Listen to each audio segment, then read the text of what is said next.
السلام عليكم ورحمة الله وبركاته. إن الحمد لله نحمده ونستعينه ونستغفره ونؤمن به ونتوكل عليه ونعوذ بالله من شرور أنفسنا ومن سيئات أعمالنا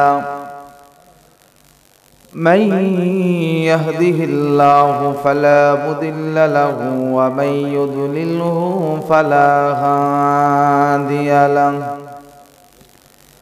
ونشهد أن لا إله إلا الله وحده لا شريك له ونشهد أن سيدنا ومولانا محمدا عبده ورسوله الذي أرسله بالحق بشيرا ونذيرا وداعيا إلى الله بإذنه سراجا وقمرا منيرا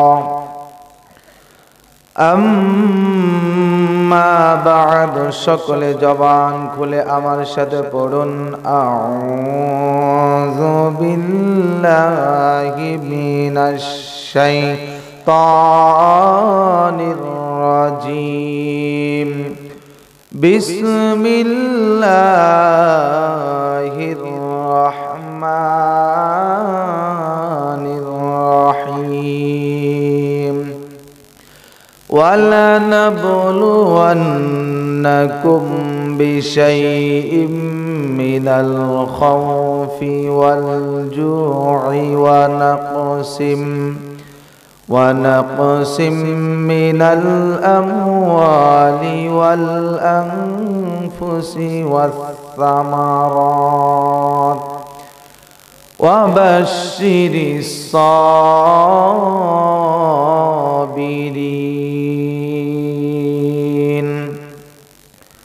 وقال النبي صلى الله عليه وسلم لا يؤمن أحدكم حتى أكون أحب من وولده والناس أجمعين. وقال تعالى في شان حبيبه صلى الله عليه وسلم إن الله وملائكته يصلون على النبي يا أيها الذين آمنوا صلوا عليه وسلموا تسليما. اللهم صل على محمد وعلى آل محمد كما صليت على إبراهيم وعلى آل إبراهيم إنك حميد مجيد. اللهم بارك على محمد وعلى آل محمد كما باركت على إبراهيم وعلى آل إبراهيم إنك حميد مجيد. بلغ العلا بكماله كشف الدجى بجماله حسنت جميع خصاله صلوا عليه وآله. দাও খোদা দাও আমায় আবার ওমর দারাজি দিল। আমার ভাইরা কথা বলেন, বর্তমান বিশ্বের মুসলমানদের যে করুণ পরিণতি, আজকে উমরের মতো দিলওয়ালা কোন যুবক যদি আমরা পাইতাম, উমরের মতো দিলওয়ালা কোন শাসক যদি মুসলমান পাইতো তাহলে গোটা বিশ্বের বুকে মুসলমানরা মার খাচ্ছে, জোরে বলেন ঠিক কিনা? আমরা যদি সেই উমর দিলওয়ালা কোনো মানুষ সমাজে পাইতাম তাহলে মুসলমানকে ওরা মারে দূরের কথা, মুসলমানের চোখের সামনে দাঁড়িয়ে কথা বলার মতো সাহস কোন কাফেরের বাচ্চার ছিল না, জোরে বলেন ঠিক কিনা? উমর তো সেই উমর যাকে দেখলে পারে মানুষ ভয় পাইতো, জিন পরি ভয় পাইতো, মাখলুকাত সব কিছু ভয় করত, এমনকি ইবলিস শয়তান পর্যন্ত ভয় করত, জোরে বলেন সুবহানাল্লাহ। রাসূলুল্লাহ একদিন বলছেন, ওমর তুমি কি হয়ে গেছো, তুমি যেই রাস্তা দিয়ে চলো সেই রাস্তা দিয়ে ইবলিস শয়তান 40 দিন যাইতে সাহস পায় না। সেই উমরের মতো দিলওয়ালা শাসক আমরা চাই কি চাই না?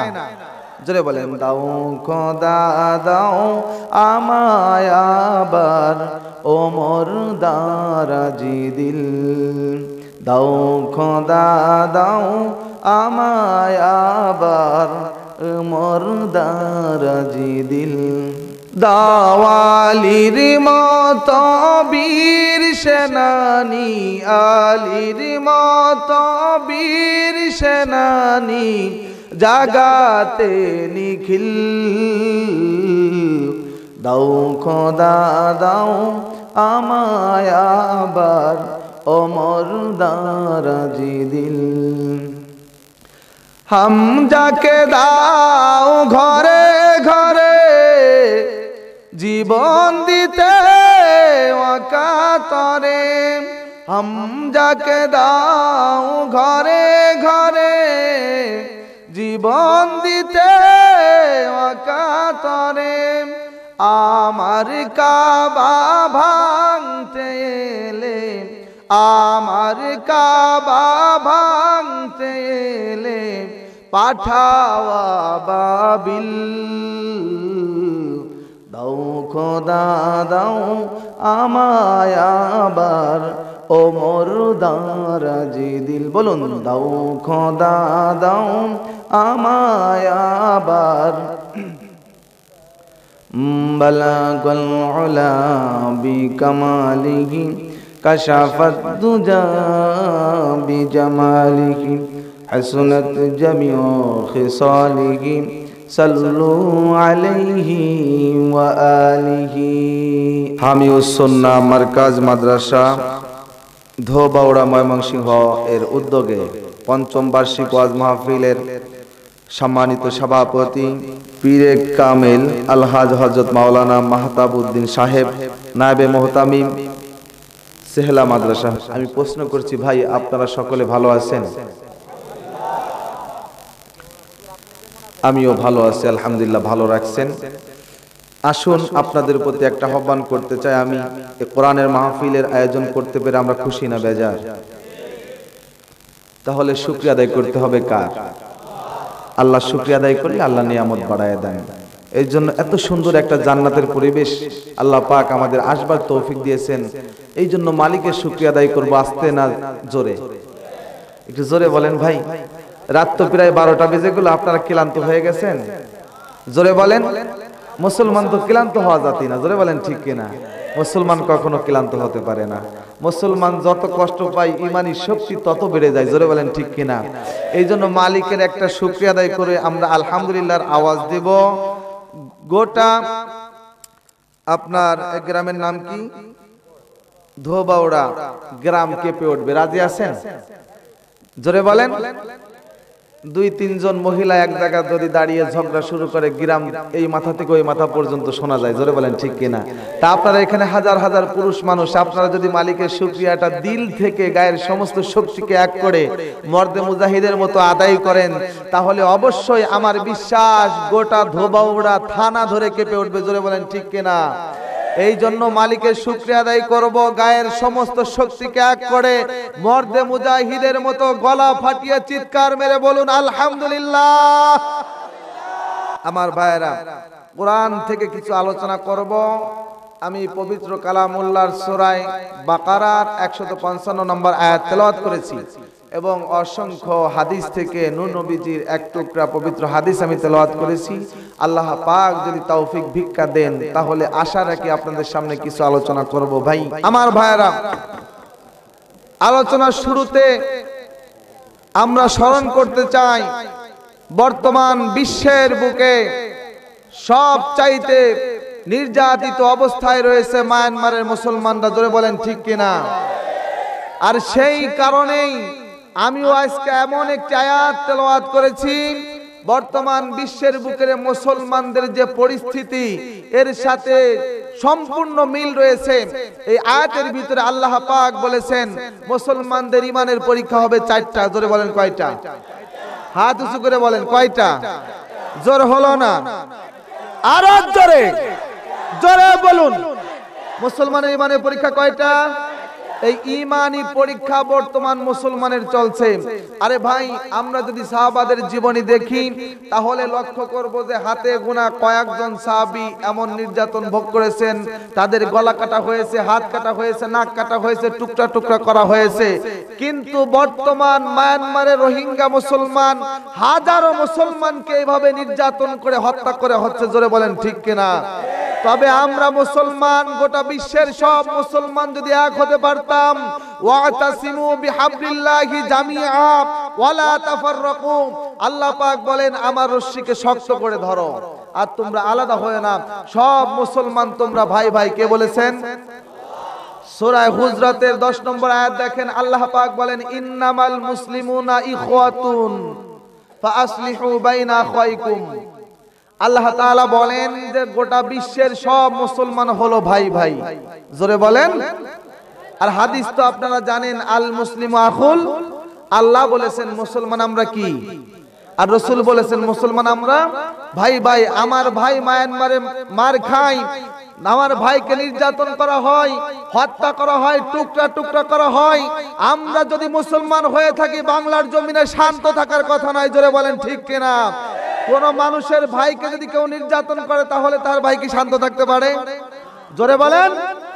এই রোহিঙ্গা মুসলমান যারা নির্যাতিত অবস্থায় আছে তাদের জন্য দোয়া করার দরকার আছে না নাই? আর আমরা আমাদের দেওয়ালে পিঠ থেকে যাচ্ছে। জোরে বলেন ঠিক কিনা? মায়ানমার সরকারকে আমরা বহুবার সতর্ক করেছি মুসলমান হত্যা বন্ধ করুন, এখনো পর্যন্ত হত্যা বন্ধ করে নাই। সেদিনকে ইউটিউব ফেসবুকে দেখলাম, যুবক তোমরা ইউটিউব ব্যবহার করো, ফেসবুক দেখো, তোমাদের জানার কথা 8 থেকে 9টা যুবতী মেয়েকে মায়ানমারের বৌদ্ধরা একসাথে জড়ো করলো। এরপরে তাদেরকে উলঙ্গ করে ধর্ষণ করা হলো। নাউজুবিল্লাহ বলেন। আমার ভাইরা, 8 থেকে 9টা মেয়ে মানুষকে, যুবতী মেয়েকে মুসলমান হওয়া তাদের অপরাধ। এই অপরাধের কারণে জড়ো করে উলঙ্গ করে ধর্ষণ করলো। ধর্ষণ করতে করতে যখন মেয়েগুলো রক্তাক্ত হয়ে গেল, এমন কঠিন ভাবে ধর্ষণ করা হলো, হিংস্র বাঘ ক্ষুধার্ত অবস্থায় কাঁচা হরিণ পাইলে পারে, বাচ্চা হরিণী পাইলে পারে যেরকম ভাবে খাই ওই রকম ভাবে তাদেরকে খাইলো। মুখের ভিতরে কামড়ের দাগ, গলার ভিতরে কামড়ের দাগ মুসলমান। এইবার তাদেরকে দর্শন করে করে পুরা শরীর যখন রক্তে লাল হয়ে গেল, আর ভালো লাগে না, বেহুশ হয়ে মেয়েগুলো পড়ে আছে। এখন আর তাদেরকে দর্শন করতে মন চায় না। এবার মায়ানমারের বৌদ্ধ ওরা কি করলো, সেনাবাহিনীরা ওদেরকে যখন আর ভালো লাগে না, কি করা যায়, বলে হত্যা করো। কেমনে হত্যা করব? প্রথমে হাত কাটো, ডান হাত কাটা হলো, রামদা দিয়ে কুড়াল দিয়ে কুপিয়ে কুপিয়ে হাত কাটলো। এরপরে বাম হাতটা কাটলো, ডান পাওটা কাটলো, বাম পাওটা কাটলো। মেয়েগুলোর শুধু দেহটা জমিনের উপরে পড়ে আসে, আর জমিনের উপরে আসারে খাচ্ছে, ছটফট করতেছে, লাফালাফি করতেছে। এমন সময় দুষ্ট কাফেররা, ও মুসলমান, ঘর থেকে বড় বড় কুড়াল বের করে এলো, কুঠার বের করে এনে মায়ানমারের ওই যুবতী মেয়েগুলোর ঘাড়ের উপরে কোপ শুরু করলো।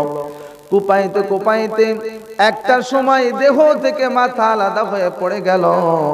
আর মায়ানমারের বৌদ্ধরা মুসলমানের মেয়েগুলার মাথার চুল ধরে খেলা করতেছে। জোরে বলেন নাউজুবিল্লাহ। হাত এক জায়গা পড়ে আছে, পা এক জায়গা পড়ে আছে, দেহটা এক জায়গা পড়ে আছে, মাথা এক জায়গা পড়ে আছে। টুকরা টুকরা করলে রে মুসলমান, ওদের অপরাধ আর কিছু নাই, একটা অপরাধ ওরা মুসলমান। ধরে বলেন ঠিক কিনা?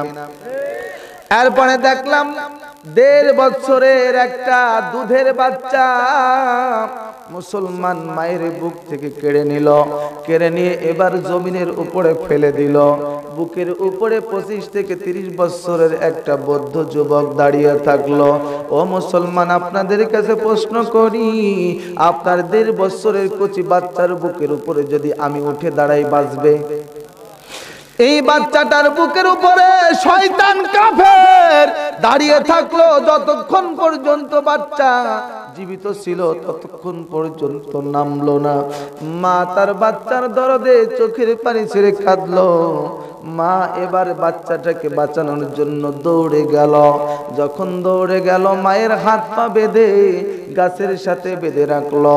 এইবার মা যখন বাচ্চাকে ছেড়ে দাও, আমাকে মেরে ফেলো এই কথা বলে, তখন ওই দুষ্টরা তার মায়ের গায়ের ভিতরে কিরোসিন ঢেলে দিয়ে আগুন ধরায় দিল।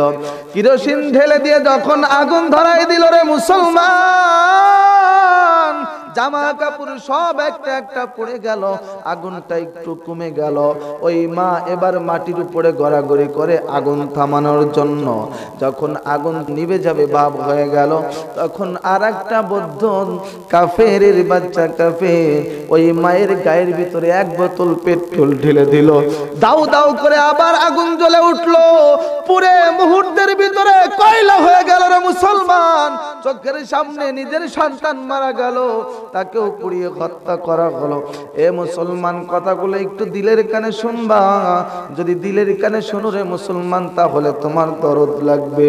ও মুসলমান, তুমি মায়ানমারের কথা চিন্তা করো না, যদি তুমি নিজের কথা চিন্তা করো। ওই বাচ্চাটাকে যে হত্যা করা হলো, ওটা আমার নিজের বাচ্চা। ওই যে বোনকে যে হত্যা করলো, পুড়িয়ে মারলো, ওটা আমার নিজের আপন বোন। এই কথা যদি চিন্তা করো মুসলমান, চোখে তোমার পানি আসার কথা। আমার ভাইরা, এই নির্যাতন কি সহ্য করা যায় আপনারা বলেন? আমরা বারবার করে ওদেরকে সতর্ক করছি, ওরা সতর্ক হয় না। এর পিছনেও একটা কারণ আছে, ওরা জানে মুসলমানের দিল হলো নরম। জোরে বলেন কি? আর কাফেরদের দিল হলো শক্ত। ওরা জানে। আমার ভাইরা, মায়ানমারে মুসলমান কম, বৌদ্ধ বেশি। বলেন তো দেখি, বাংলাদেশে মুসলমান কম না বেশি? বৌদ্ধ কি কম না বেশি? আমরা মুসলমানরা যদি মায়ানমারে বৌদ্ধদেরকে একবার আক্রমণ করতাম, একদিন লাগতো না, 1 ঘন্টাও লাগতো না, 1 মিনিটের ভিতরে মায়ানমার ওরা যদি আক্রমণ বন্ধ না করে, আমরা বাঙালি মুসলমান যদি 1 মিনিট ওদের উপর আক্রমণ করতাম, খোদার কসম করে বলতে পারি মুসলমান, বাংলার জমিনে একটা বৌদ্ধর বাচ্চা বৌদ্ধ টিকে থাকতে পারতো না। সব কটাকে 1 মিনিটের ভিতরে হত্যা করে জমিনে পুঁতে ফেলতে পারতাম। জোরে বলেন ঠিক কিনা? কিন্তু আমরা মুসলমান ইমানদার, আমাদের দিল হলো নরম। আমরা দেখতেছি ওরা থামে কিনা। জোরে বলেন ঠিক কিনা? কিন্তু যখন ধৈর্যের বাঁধ ভেঙে যাবে, দেওয়ালে যখন পিঠ থেকে যাবে, তখন আমরা আর পিছনে যাইতে পারবো না, ধৈর্য ধরতে পারবো না, সামনে আগানো শুরু করব। আগাইতে আগাইতে মায়ানমার পর্যন্ত চলে যাব। জোরে বলেন ঠিক কিনা? বাংলার আলেম ওলামা যদি আমাদেরকে ডাকেন, আরে বাংলার মুসলমান মায়ানমারে মুসলমান মার খায়, তাদের ইজ্জত জান হেফাজত করার জন্য তোমাদেরকে রাস্তায় বের হতে হবে, লং মার্চ করতে হবে, মায়ানমার অভিমুখে যাত্রা করতে হবে। আমরা রাজি আছি না নাই? সেই আন্দোলনে যদি আমার স্ত্রীকে বিধবা করতে হয়, আমার সন্তানকে যদি এতিম করতে হয়, মায়ের বুক যদি খালি করতে হয়, মুসলমান আমরা রাজপথে নামতে রাজি আছি না নাই? কারা কারা রাজি আছো? 2 হাত উঁচু করে আল্লাহকে দেখাও। আমার ভাইরা, এই জন্য বলতেছি, আমাদের হাতে আলেম উলামা যদি আমাদেরকে ডাক দেন, বাঁচলে মুসলমান সকলে একসাথে বাঁচবো, আর মরতে হলে সব মুসলমান একসাথে মরবো। জোরে বলেন ঠিক কিনা? আমার মুসলমান ভাই মার খাবে, নির্যাতন ভোগ করবে, আমি মাহমুদ হাসান ফরিদপুরি ওয়াজ করে বেড়াবো, মুরগির রান খাবো, নরম বিছানায় ঘুমিয়ে থাকবো, হতে পারে না। জোরে বলেন ঠিক কিনা? আমাদের হাতে যা থাকবে তাই নিয়ে রাজপথে নেমে পড়বো, কোনো বাধা সেদিন মানবো না। জোরে বলেন ঠিক কিনা? যারা আমাদের এই আন্দোলনে বাধা দিতে আসবে ওদের সেই কালো হাত ভাঙতে হবে। রাজি আছো নাকি মুসলমান? আমার ভাইরা, এই জন্য বলতে চাই আল্লাহ পাক গোটা বিশ্বের সব মুসলমানকে হেফাজত করুক। মায়ানমারে মুসলমান বর্তমানে খুব করুণ অবস্থায় আছে। আমার ভাইরা, তারা যেন সহি সালামতে তাদের স্বাধীন দেশে স্বাধীনভাবে থাকতে পারে, আমরা সকলে দোয়া করি। জোরে বলেন আমিন। আমার ভাইরা, এজন্য আসুন আমি এই আয়াতে কারিমা তেলাওয়াত করেছি সূরাতুন বাকারার 155 নম্বর আয়াত থেকে তেলাওয়াত করেছি। কয় নম্বর আয়াত?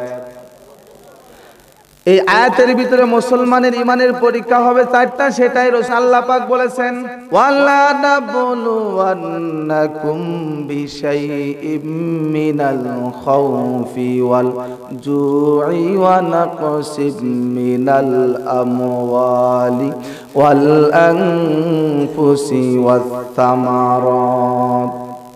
আমার আল্লাহ তাআলা বলেন, যারা ঈমান নিয়ে থাকতে চায়, ঈমানের পরীক্ষা সেই মুসলমানের আমি নিব। 4টা পরীক্ষা হবে। এই পরীক্ষা না দিলে, পরীক্ষায় পাস না করলে জান্নাতে যাওয়া যাবে না। একটা ছেলে হাই স্কুলে পড়ে, এসএসসি যদি পাস না করে কলেজে ভর্তি হতে পারবে?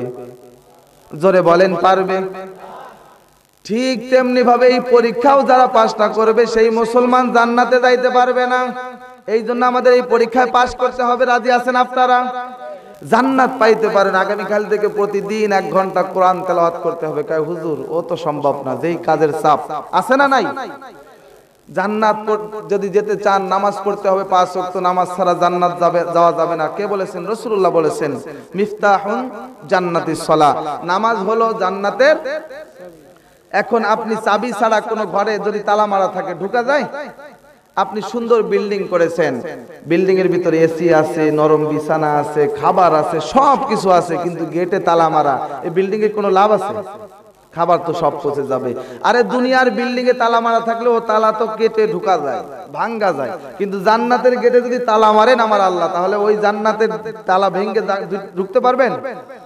তাহলে যে ভণ্ডরা বলে যে শরিয়াত মারফাত যদি একবার ঠিক মতো বুঝে ফেলো তাহলে তোমার নামাজ পড়া লাগবে না, ওরা কি জান্নাত যাইতে পারবে? এরকম ভণ্ড আছে না নাই? জোরে বলেন। অনেক ভণ্ড আছে, ওরা নামাজ পড়ে না। কেন? আমরা তো হুজুর শরিয়াতের মোল্লা, আর আপনারা হলেন শরিয়াতের মোল্লা, আর আমরা হলাম সেই মারেফতের বুজুর্গ, আমাদের কলব জারি হয়ে গেছে, আমাদের এখন নামাজ লাগে না। নাউজুবিল্লাহ বলেন। আমাদের রোজা লাগে না, এরকম কথা আছে না নাই?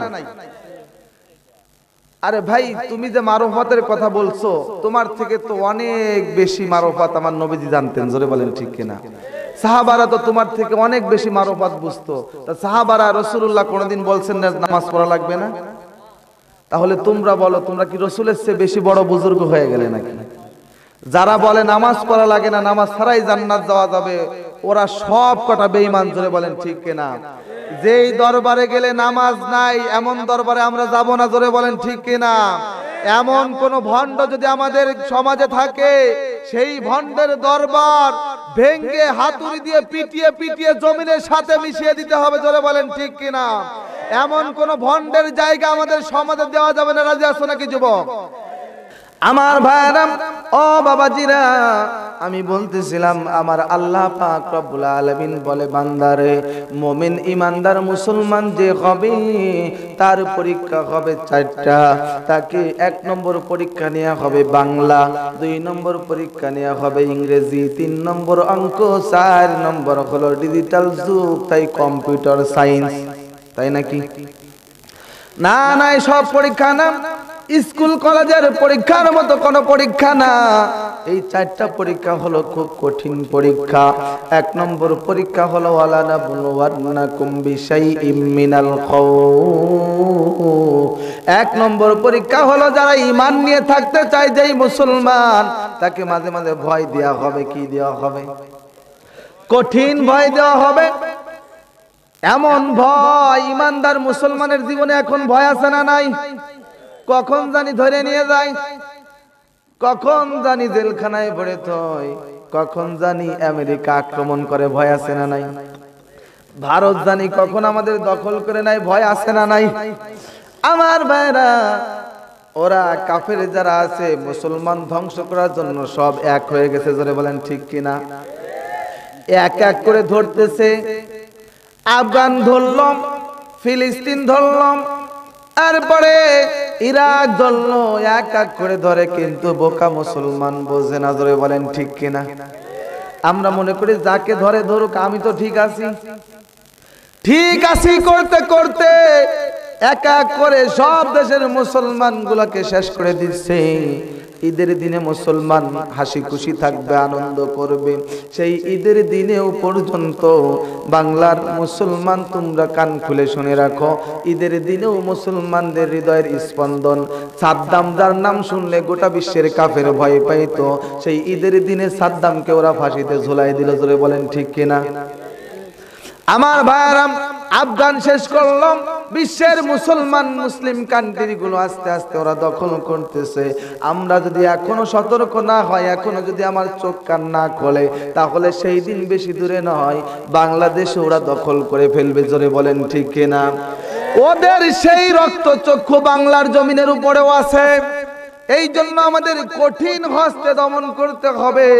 ও মুসলমান ইমানদার, এই বাংলার জমিনের উপরে যদি কেউ চোখ লাল করে তাকায়, ওই চোখ আমরা উঠিয়ে পায়ের তলে পিষ্ট করব, জোরে বলেন ঠিক কিনা?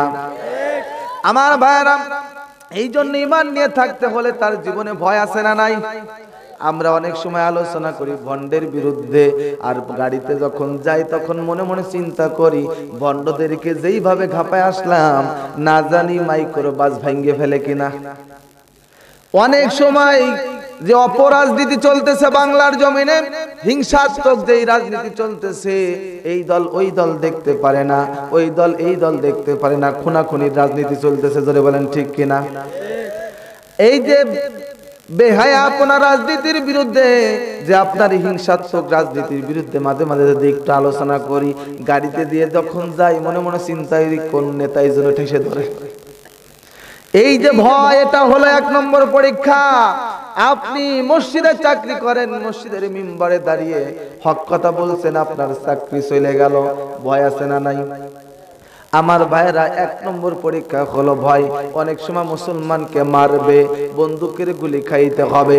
মুসলমান ইমানদার এক নম্বর পরীক্ষা এমন ভয় দেওয়া হবে, জেল জরিমানা করা হবে, এরপরেও ইমান থেকে আমরা সরব না, জোরে বলেন ঠিক কিনা? এই এক নম্বর পরীক্ষায় সাহাবারা কেমনে পাস করেছেন আপনাদেরকে একটু শোনাই। হযরত বেলালের নাম শুনছেন কে কে? বেলালের নাম সবাই শুনছেন তো ভাই? হাত নামান। বেলালের নাম কেন শুনছেন? বেলাল খুব সুন্দর ছিল, হুজুর অনেক সুন্দর চেহারা ছিল বেলালের, এই জন্য বেলালের নামটা আমরা শুনেছি, তাই ভাই? আমার ভাইরা না, বেলাল দেখতে সুন্দর ছিল না, কুচকুচে কালো ছিল। যখন ঘামতো তখন মনে হতো আলকাতরার কালি বের হচ্ছে। বেলালের ঠোঁট একটা ছিল ঊর্ধ্বমুখী, আর একটা ছিল নিম্নমুখী, মোটা মোটা ঠোঁট ছিল, নাকটা ছিল ইয়া বড় একটা নাক ছিল। বেলালের চেহারা সুন্দর ছিল না, শরীরের ভিতরে কাটা ছেঁড়া ছিল। আমার দেশের মা বোনেরা, বাচ্চা যদি খানা না খায়, ভাত না খায়, যদি না ঘুমায়, তাহলে ভয় দেয় পাগল আসতেছে, ধরাই দেবো, জোরে বলেন ঠিক কিনা? বলে বাঘ আসতেছে, শিয়াল আসতেছে, তাড়াতাড়ি খাও, বাচ্চারা ভয় পেয়ে খায়, জোরে বলেন ঠিক কিনা? বেলাল দেখতে এত ভয়ঙ্কর ছিল, এত কুৎসিত ছিল, আরবের মেয়েরা তখন তাদের বাচ্চাদেরকে ভয় দিত, এরে বাবা তুমি যদি খানা না খাও, তুমি যদি এখন না ঘুমাও, তাহলে কিন্তু বেলাল আসতেছে, বেলালকে দিয়ে ধরাই দেব। বাচ্চারা বলতো মা গো, না না, বেলালকে সামনে এনো না, ভয় করে মা, ঘুমিয়ে পড়তেছি, খানা খাইতেছি। এত কুৎসিত ছিল বেলাল। বেলালের উপরটা ছিল কালো, কিন্তু ভিতরে ছিল ভালো। বেলালের ভিতরে ছিল নূর, সেই নূর আর কিছু নয়, সেই নূর হলো ঈমান। জোরে বলেন কি? বেলালের ভিতরে কি ছিল? ঈমান ছিল। এই ঈমানের কারণেই তো গোটা বিশ্বের সব মুসলমান বেলালকে চিনে, জোরে বলেন সুবহানাল্লাহ। শুধু মুসলমান নয়, অনেক কাফেরও বেলালকে চিনে। কেন চিনে? বেলালের নূর ছিল, টাকা পয়সা ছিল না, বেলাল ছিল খুব গরিব, গোলাম ছিল বেলাল। হযরত বেলাল উমাইয়ার গোলাম ছিল, উমাইয়ার বাড়িতে কাজ করতো এমন গোলাম ছিল। আপনারা বাজার থেকে গরু ছাগল যেমনে কিনে আনেন, বেলালকে উমাইয়া ঠিক তেমনি ভাবে কিনে আনলো। উমাইয়ার বাড়িতে বেলাল কাজ করে। একদিন দুই দিন করে করে যখন বহুদিন হয়ে গেল, হঠাৎ করে বেলাল নূর নবীদের দলে ঢুকে গেল। নবী মুহাম্মাদের হাতে হাত রেখে গোপনে কালেমা পড়ে নিল। হযরত বেলাল ইসলাম ধর্ম গ্রহণ করে ফেলল। হযরত বেলাল উমাইয়ার বাড়ি কাজ করে আর জবানে আল্লাহ আল্লাহ করে। জোরে বলেন সুবহানাল্লাহ। আবু জেহেল খবর পাইল বেলাল মুসলমান হয়ে গেছে। আবু জেহেল এবার উমাইয়াকে খবর দিল, এরে উমাইয়া, তোমার বাড়ি কাজ করে বেলাল, সেই বেলাল তোমার বাড়ি কাজ করে, তোমার খানা খায়, তোমার গোলাম, আর সে নাকি জবানে আল্লাহ আল্লাহ করে, নূর নবীদের দলের ভিতরে ঢুকে গেছে। ও উমাইয়া, জলদি করে বেলালকে ধরো। অনেক সময় গ্রামের মাতবার সাহেবকে বলে, এরে মাতবার সাহেব, মাদ্রাসাটা বন্ধ করে দেন। কেন কেন কেন? কয় মাদ্রাসার হুজুররা খালি বাড়াবাড়ি করে। এ মাতবার সাহেব, ইমাম সাহেবকে একটু ধরে দেন, ইমাম সাহেবকে একটু ভয় দেখান। ইমাম সাহেব যেন কি বলে, আমার দলের বিরুদ্ধে বলে, খাদার বিরুদ্ধে, বাবার বিরুদ্ধে, কাদার বিরুদ্ধে বলে। অনেক সময় মাতবার সাহেব এরকম ফুসলায় আছে না নাই? আমার ভাইরা, আবু জেহেল উমাইয়াকে এরকম ভাবে ফুসলায় বলে, বেলাল তোমার বাড়ি কাজ করে আর আল্লাহকে রব বলে স্বীকার করে, মূর্তি পূজা করে না। বেলালকে ধরে আনো, পিটাও। বেলালকে ধরে আনলো। হযরত বেলাল ডেকে বলছেন, উমাইয়া আমাকে কেন ধরো? মাইয়া ডেকে বলে, বেলাল কোনো কথা বলতে পারবে না। হযরত বেলালের হাত দুটা পিঠ মোড়া করে বাঁধলো, গলার ভিতরে রশি লাগায় টানতে টানতে মরুভূমির উপরে নিয়ে গেল। 8 থেকে 10টা মোটা মোটা বেতের লাঠি বেলালের পিঠের উপরে পিটায়া পিটায়া ভাঙলো। লাঠির পিটানোর কারণে হযরত বেলালের গায়ের চামড়া লাঠির সাথে উঠে উঠে চলে আসলো। হযরত বেলাল ডেকে বলে, এরে উমাইয়া, আমাকে কেন মারো? আমি কি তোমার কাঁধে ফাঁকি দিছি রে উমাইয়া? উমাইয়া ডেকে বলে, ও বেলাল, তুমি আমার কাঁধে ফাঁকি দাও নাই। যারা মুসলমান ইমানদার নামাজি তারা চাকরি করলে ফাঁকি দেয় না। ইমানদার মুসলমান নামাজি যদি কারো কাজ করে কাজে ফাঁকি দেয় না। ব্যবসা করলে ওজনে কম দেয় না। জোরে বলেন ঠিক কিনা? আপনি বলতে পারেন, হুজুর অনেক নামাজি মুসল্লি দেখেছি কাজে ফাঁকি দেয়, ব্যবসা চুরি করে, সুদ খায়, ঘুষ খায়। মনে করবেন আপনি যেই মুসল্লি দেখছেন ওই মুসল্লির নামাজটা আসলে নামাজ হচ্ছে না। জোরে বলেন ঠিক কিনা? কারণ আমার আল্লাহ তাআলা বলেন, ইন্নাস সালাতা তানহা আনিল ফাহশাই ওয়াল মুনকার। আমার আল্লাহ বলেন, নিশ্চয়ই নামাজ মানুষকে মন্দ কাজ থেকে ফিরায় রাখবে। জোরে বলেন সুবহানাল্লাহ। এই জন্য যারা নামাজি, যাদের নামাজ হয় আল্লাহর দরবারে কবুল হয়, তারা মানুষের কাজে ফাঁকি দেয় না, চুরি করে না, বাটপারি করে না, মিথ্যা বলে না। জোরে বলেন ঠিক কিনা? উমাইয়া, আমি কি তোমার কাজে ফাঁকি দিছি না? রে বেলাল, না, বরংস আমার যত গোলাম আছে সব গোলামের ভিতরে তুমি আমার সব চাইতে বেশি কাজ করে দাও। এ উমাইয়া, আমি তোমার কাজে ফাঁকি দেই না, কাজ ভালো করি, তাহলে আমাকে কেন মারো, কেন পিটাও? আমি কি তোমার বউকে কোনোদিন চোখ টিভি মারছি? অনেক সময় আছে না, ড্রাইভার মালিকের বউরে নিয়ে চলে যায় আল্লাহর রাস্তায়, আর কোনোদিন ফিরে আসে না, আছে না? পেপার পত্রিকায় দেখা যায় বাড়িতে কাজ করে মালিকের মেয়েকে নিয়ে আল্লাহর রাস্তায় বাইরে গেছে, আর কোনোদিন আসে নাই।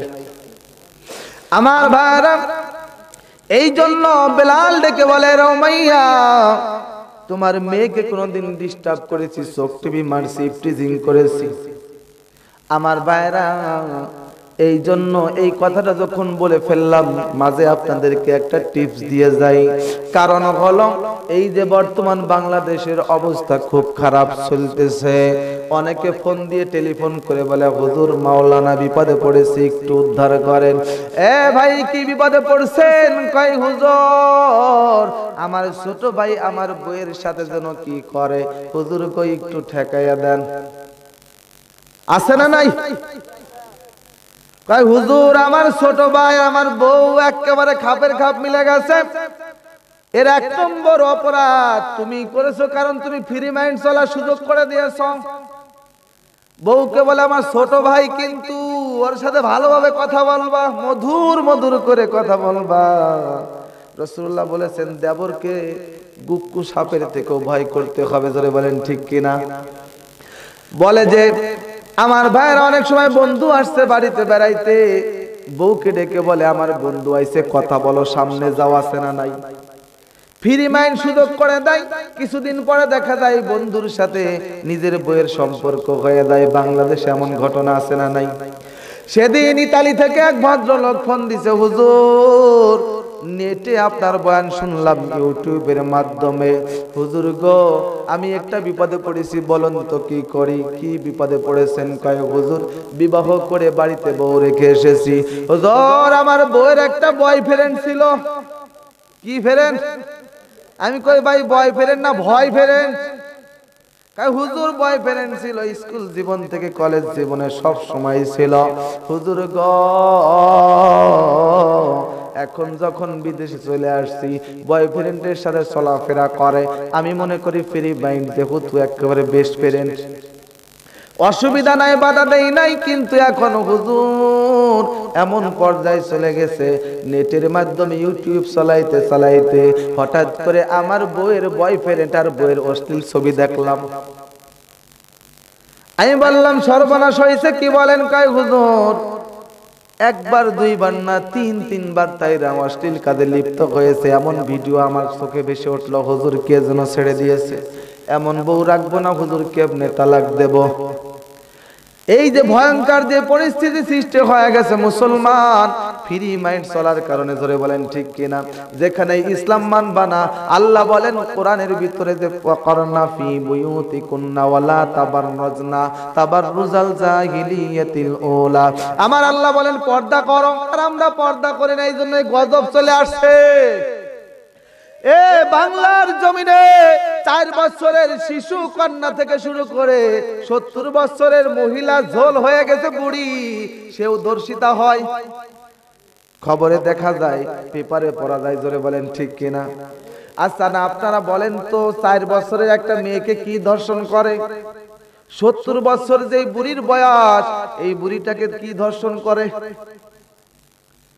মূলত এই যুবকদের মাথা এমন ভাবে নষ্ট হয়ে যায়, যখন মাথা বিগড়ে যায়, নষ্ট হয়ে যায়, তখন 4 বছর না 70 বছর দেখার সুযোগ থাকে না। জোরে বলেন ঠিক কিনা? কারণ এই যুবক ইন্টারনেটের মাধ্যমে, ফেসবুকের মাধ্যমে অশ্লীল সিনেমা দেখে, রাত ভরে ব্লু ফিল্ম দেখে, নেটের ভিতরে সার্চ করলে এগুলো বের হয়। রাত ভরে দেখবেন যুবকরা সব ফেসবুকে আছে, লাইভে আছে না নাই? এমবি কিনে কিনে অশ্লীল সিনেমা দেখে। আর সমাজে গান বাজনার আয়োজন আছে, অর্ধউলঙ্গ হয়ে নারীরা নাচানাচি করে। রাস্তাঘাটে যখন যুবক চলে তখন অর্ধউলঙ্গ মহিলা দেখে। একেবারে টাইট প্যান্ট পরে আছে, টাইট গেঞ্জি পরে আছে, যুবতী মেয়ে আছে না নাই? বর্তমান বাংলার সরকার খুব চাচ্ছে ইফটিজিং বন্ধ করার জন্য, খুব খেপছে, ধর্ষণ বন্ধ করার জন্য খুব খেপছে, নারী নির্যাতন বন্ধ করতে চাই। জোরে বলেন ঠিক কিনা? আমরাও তো চাই নারী নির্যাতন বন্ধ হোক, ধর্ষণ বন্ধ হোক, ইফটিজিং বন্ধ হোক, আমরা চাই না ভাই? কিন্তু আল্লাহ যেইভাবে চান ওইভাবে যদি আমরা না আগাই, কিয়ামত পর্যন্ত চেষ্টা করলেও ইফটিজিং বন্ধ হবে না, ধর্ষণও বন্ধ হবে না। জোরে বলেন ঠিক কিনা? আপনারা বিড়াল চেনেন ভাই? বিড়াল মনে করেন আপনি এই যে ধোবাউড়া বাজার থেকে 1.5 কেজি ওজনের একটা ইলিশ মাছ কিনে আনলেন। ইলিশ মাছটা কিনে আনে সুন্দর করে ভাজি করলেন। ভাজি করে আপনি আপনার বিবিকে নিয়ে মজা করে খাইলেন, দুইজন দুই দুই 4 পিস খাইলেন, আরো অনেক পিস 10-12 পিস মাছ থেকে গেল। এবার বিবিকে ডেকে বললেন, বিবি রে, এই ইলিশ মাছ ভাজা ধুয়ে দাও টেবিলের উপরে, সকালবেলা আবার একটু গরম করে পান্তা দিয়ে খাবো। স্ত্রী বলে, কেন টেবিলের উপরে রাখবো? বাড়িতে দুষ্টু বিড়াল আছে, এই বিড়াল কিন্তু ইলিশ মাছ খেয়ে ফেলবে। স্বামী বলে, না না, খাবে না, বিড়ালকে আমি ওয়াশ করব, বিড়ালকে ভয় দেখাবো, মায়ের ভয় দেখাবো। এবার স্বামী বেচারা বিড়ালকে ডেকে বলে, বিড়াল আয় আয় আয়, ও বিড়াল, তুই কিন্তু এই ইলিশ মাছ খাইস না, 1500 টাকা দিয়ে ইলিশ মাছটা কিনে আনলাম, ইলিশ মাছ খাইস না, যদি খাস তাহলে কিন্তু তোকে আল্লাহ জাহান্নামে দেবে, তোকে কিন্তু জেলখানে ঢোকাবো, তোকে কিন্তু 100টা লাঠি পিটা করবো, তোকে কিন্তু 14 বছর জেলের ভিতরে ঢুকাই দেব। বিড়ালকে ভয় দেখাইছে, ওয়াজও করছে যে গুনাহ হবে, তুই কিন্তু আমার হক নষ্ট করিস না।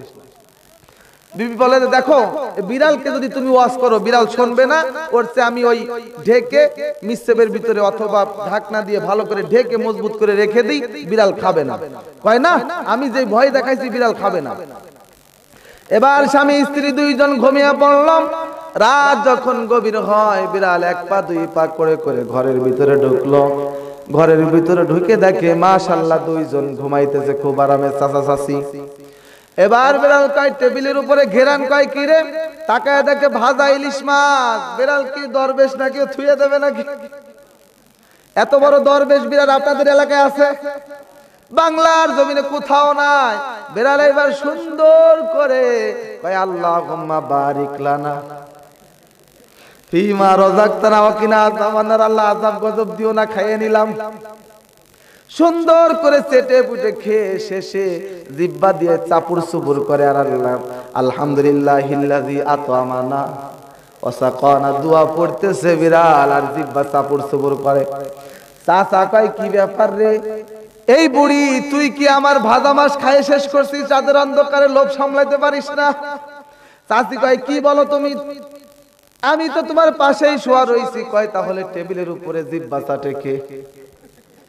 লাইট জ্বালায় দেখে বিড়াল দৌড় মারছে, সালাম আলকি। এবার চাচা ডাক দিয়ে বলে, রে বুড়ি, জলদি করে ওঠ, দেখতো বাটির ভিতরে যেই ইলিশ মাছ রাখছিলাম ভাজা মাছ কি ঠিক আছে নাকি?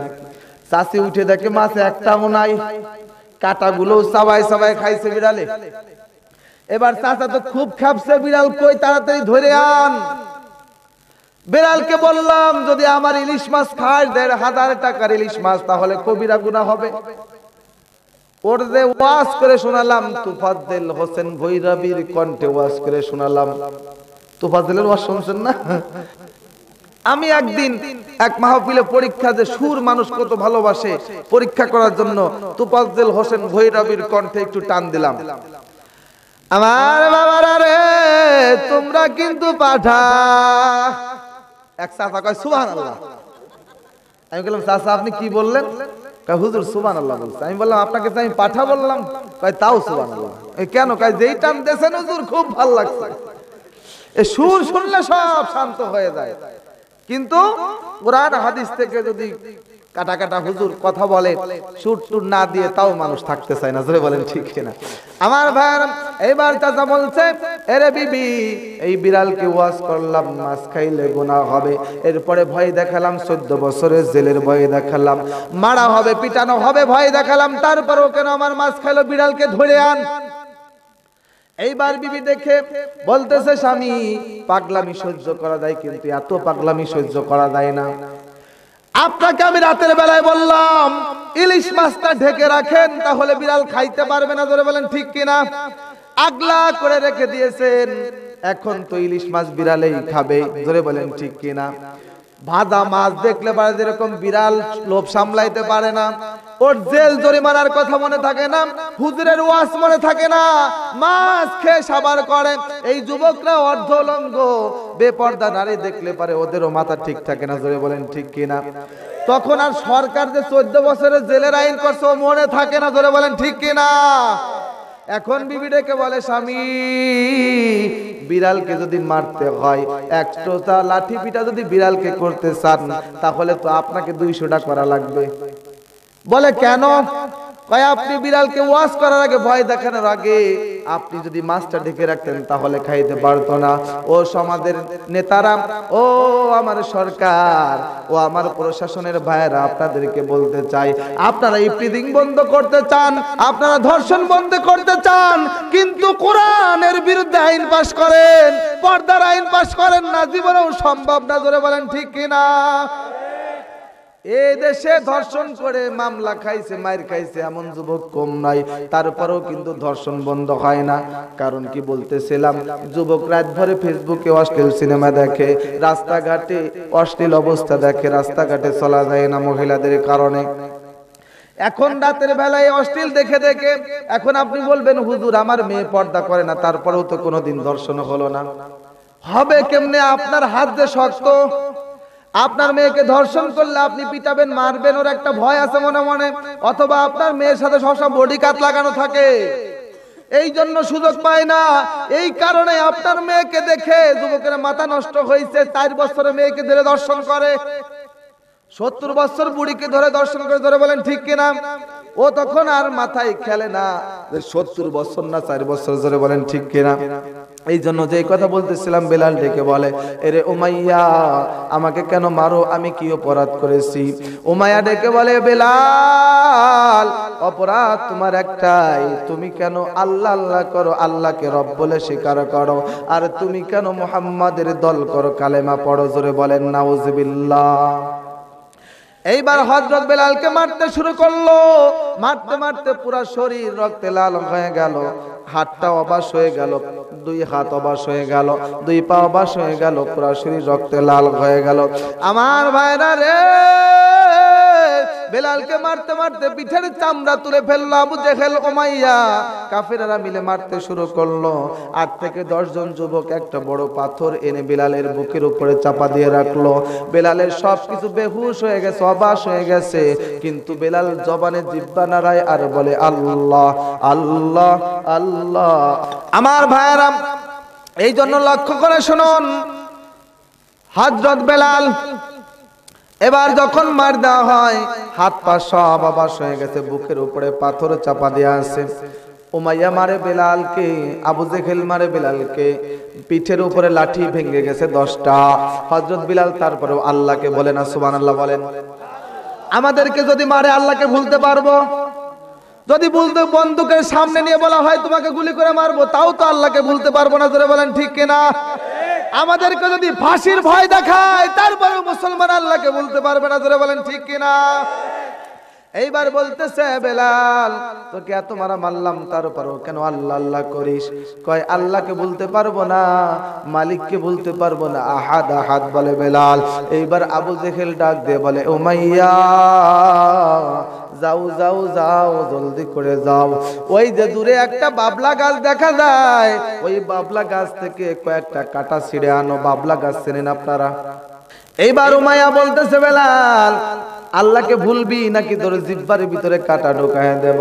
হযরত বেলাল ডেকে বলে, না না, আমার মালিককে বলতে পারবো না। এ আবু জেহেল, যা ওই গাছ থেকে লম্বা লম্বা কিছু কাটা ছিঁড়ে আন। আবু জেহেল কাটা ছিঁড়ে আনলো, উমাইয়ার হাতে দিল। আবু জেহেল ডেকে বলে, বেলাল মারতে মারতে তোমার গা ভরে রক্তাক্ত হয়ে গেল, এখনো আল্লাহ আল্লাহ করো, তোমার জিহ্বার ভিতরে কাটা ঢুকায় দেব, দেখি তুমি কেমনে আল্লাহ আল্লাহ করো। নাউজুবিল্লাহ বলেন। এইবার হযরত বেলালের ঘাড়ের উপরে পাড়া দিয়ে আবু জেহেল জিহ্বাটা টেনে বের করে বাবলা গাছের কাটা ঢুকায় দিল। হযরত বেলাল যখন জিহ্বার কাছে কাটাটা নিল, চোখের পানি ছেড়ে দিয়ে কান্দে। হযরত বেলাল ডেকে বলেন, আরে আবু জেহেল, আমার পিঠের উপরে লাঠি ভাঙছো, হাত পা সব অবাস হয়ে গেছে, মারতে মারতে আমাকে তোমরা বেহুশ করে দিয়েছো। আমার জিহ্বাটা ভালো আছে, জিহ্বা দিয়ে মালিকের নাম ধরে ডাকি, এখন আমার জিহ্বার ভিতরে যদি কাটা ঢোকায় দাও, মালিকের নামটা আমি বলতে পারবো না, আমার জিহ্বার ভিতরে তুমি কাটা ঢোকায় দিও না। আবু জেহেল তারপরেও শোনে না।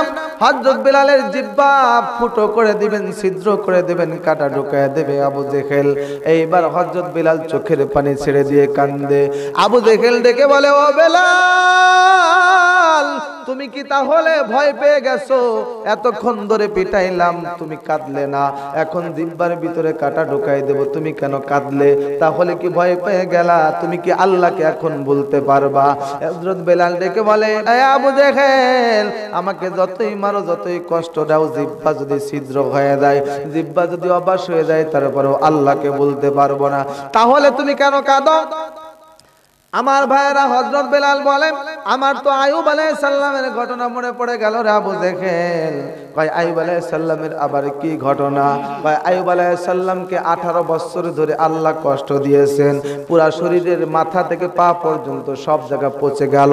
হযরত আইয়ুব পয়গম্বর 18 বছর ধরে কষ্ট হয়, সব জায়গা অঙ্গ প্রত্যঙ্গ পুরা শরীর পচে গেছে, কিরা পোকে তার শরীরের ভিতরে ঢুকে গেছে, কিরা পোকে খায়। এরপর অধৈর্য হয় না, হঠাৎ করে তাকায় দেখে একদিন আল্লাহ বলে একটা, আইয়ুব আলাইহিস সালাম আল্লাহ বলে একটা ডাক দিছে। এমন সময় দেখে গালের ভিতর থেকে, জিহ্বা থেকে একটা কিরাপোক জমিনের উপরে পড়ছে। আইয়ুব পয়গম্বর সঙ্গে সঙ্গে চোখের পানি ছেড়ে দিয়ে কান্দে, মালিক, 18 বছর ধরে আমার পা থেকে মাথা পর্যন্ত তুমি কিড়া দিয়ে খাওয়াইছো, আর এখন তুমি, আমার জিহ্বাটা ভালো ছিল, জিহ্বা দিয়ে তোমার নাম ধরে ডাকতাম, ও আল্লাহ, এই জিহ্বার ভিতরেও তুমি কিড়াপোক লাগাই দিছো। মালিক গো, আমার জিহ্বা যদি কিড়াপোকে খেয়ে ফেলে, তাহলে তোমার মধুর নামটা আমি কেমনে ধরবো রে আল্লাহ? আমার জিহ্বাটা তুমি ভালো রেখে দাও। আমার আল্লাহ ডেকে বলে, পয়গম্বর, এই কঠিন পরীক্ষায় তো আপনাকে নিচ্ছিলাম, আপনি আমার পরীক্ষায় পাশ করলেন, আপনাকে সুস্থ বানাই দিলাম। সুবহানাল্লাহ বলেন। হযরত বেলাল ডেকে বলে, আবু জেহেল, আমার জিহ্বাটা ভালো ছিল, জিহ্বা দিয়ে মালিকের নাম ধরে ডেকেছি, এখন জিহ্বার ভিতরেও যদি তুমি আমার কাটা ঢুকায় দাও, তাহলে মালিকের নামটা আমি কেমনে ধরবো? আকুতি মিনতি যতই করে কাফের দিল, পাথরের দিল আবু জেহেল। এরপরে উমাইয়া সরে না, হযরত বেলালের জিহ্বার ভিতরে কাটা ঢুকায় দিল। আমার বাইরা রে, এইবার হযরত বেলালের জিহ্বাটাও বেহুশ হয়ে অবাস হয়ে গেল। বেলাল জিহ্বা নাড়ায়া নাড়ায়া আল্লাহ আল্লাহ করতে পারে না। এইবার আবু জেহেল ডেকে বলে, ও বেলাল, এতক্ষণ তুমি জিহ্বা নাড়ায়া আল্লাহ আল্লাহ করছো, এখন দেখি তুমি কেমনে আল্লাহর নামটা ধরো। এইবার আবু জেহেলকে হযরত বেলাল ইশারা করে চোখ দিয়ে, কি দিয়ে? হযরত বেলাল বলে, আমার হাতটা অবাস হলো, জিহ্বাটা অবাস হয়ে গেল, কিন্তু চোখ ভালো আছে। এ আবু জেহেল, আয় আয় আমার কাছে আয়। চোখ দিয়ে ইশারা করে কাছে ডাকে, চোখ দিয়ে ইশারা করে দেখায়, এ আবু জেহেল, আমার এই যে বুকের সাথে তোর কানটা একটু লাগায় দে। আমার জিহ্বা তুই কাটা ঢুকায়া ব্যথা করে দিয়েছিস, জিহ্বা নাড়াইতে পারি না, কিন্তু আমার বুকের সাথে একটু তোর কানটা লাগায় দেখ, আমার বুকের ভিতর থেকে, আমার দিলের ভিতর থেকে আমার মালিকের নাম উচ্চারণ হয়। এবার আবু জেহেল সত্যি হযরত বেলালের বুকের সাথে কানটা লাগায় দেখে, ভিতর থেকে বের হয় আল্লাহ আল্লাহ আল্লাহ। আমার ভাইরা, এই জন্য বলতেছিলাম, এত কঠিন পরীক্ষা, কঠিন ভয় দেয়া হলো, তারপরেও কি বেলাল ভুলছে? আল্লাহকে ভুলছে? এই পরীক্ষায় যারা পাশ করবে তাদের জন্য কি, জোরে বলেন জান্নাত, জোরে বলেন কি? এই হলো 1 নম্বর পরীক্ষা।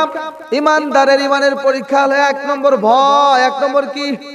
ওয়ালা নাবলুওয়ান্নাকুম বিশাইইম মিনাল খাউফি ওয়াল জু'i ওয়া নাকসিম মিনাল আমওয়ালি ওয়াল আনফুসি ওয়াস সামারাত। আমার আল্লাহ বলেন 1 নম্বর পরীক্ষা হলো ভয়, 2 নম্বর পরীক্ষা হলো তোমার রিজিক কমে যাবে। জু মানে ক্ষুধা, খিদে। খিদে বলছেন? পেটের ভিতরে খিদা লাগে। আপনি এখন বলতে পারেন, হুজুর খিদের পরীক্ষা আমাদের হয়ে গেছে। কেন হয়ে গেছে? বলবেন, হুজুর দুপুরেও খাই নাই, রাত্রেও খাই নাই, এখন পেটে খুব খিদা লাগছে, 2 নম্বর পরীক্ষায় পাশ করে গেছি। না না, এই খিদা মানে এমন ক্ষুধা না।